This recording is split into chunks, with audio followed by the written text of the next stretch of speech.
Hey everybody, it's Anna. Time for the Tuesday card in this week's tarot story. Today we have the Page of Cups reversed.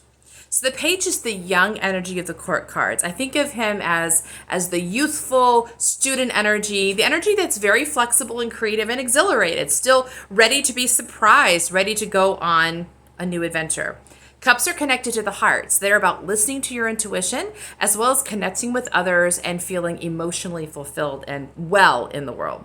So turn this card over, we see it's the page. He's holding a cup, and out of the cup is poking a fish, the nose of a fish. And he seems to be inclining his ear to the fish as though he's listening to a secret message.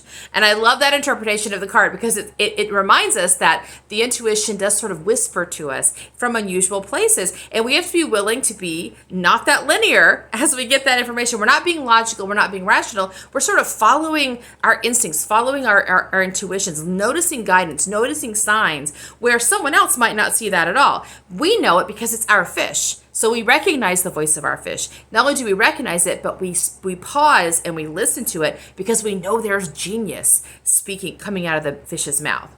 This card came to us reversed. And that suggests to me that either we are not having a hard time hearing the voice of our intuition or we are not taking it that seriously.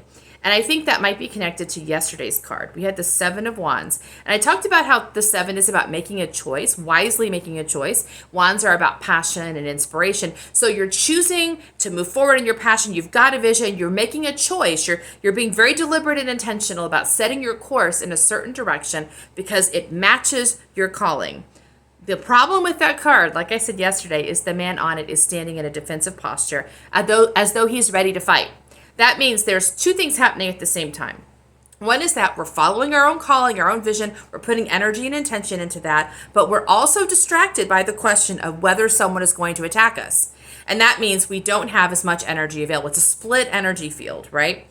And when we are split in our energy field, we don't have that much bandwidth available. And that means we might not hear or notice the voice of our intuition. And that's because the intuition does speak pretty subtly. It is kind of signs. It's sort of sideways. We get these messages sideways. And they're subtle enough that if you don't pay attention, you can overlook them. You can brush them away. You can say, oh, that's not logical. It's easy to do that. The intuition doesn't scream, it whispers.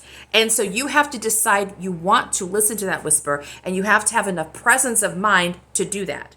And if we are distracted by what other people might or might not do, or might not, if they might attack us, they don't understand us, we got to explain ourselves, then we are probably using up the bandwidth that would be necessary for us to get the message from this little fish.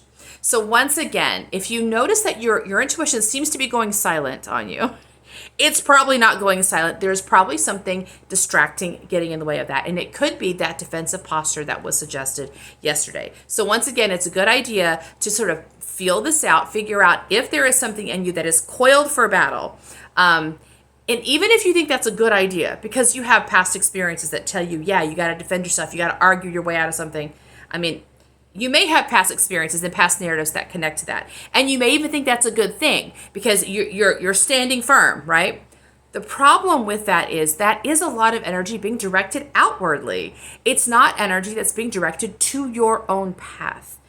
And also the assumption is that other people have the power to change what you're doing. Like, why does it matter if other people don't agree with you? What does their perspective have to do with yours? So there's one concern of trying to explain yourself, but another concern that you don't actually feel that confident in your path because you feel like you can be altered. So if those are insecurities coming up, just deal with them. Engage them, ask what's going on, heal them, figure out where they're coming from. You don't ignore them. Don't just try to push forward anyway, because if there's an insecurity around your own sense of power, your own sense of purpose, it's better to just feel it out, take it on head on, and bring it to the light. That's how things get healed and cleared. So, and when you do that, then you get to clear out the debris of all that nonsense, and you're able to hear your intuition again. And the intuition, again, is where the genius comes from. See you tomorrow for our next card. Bye.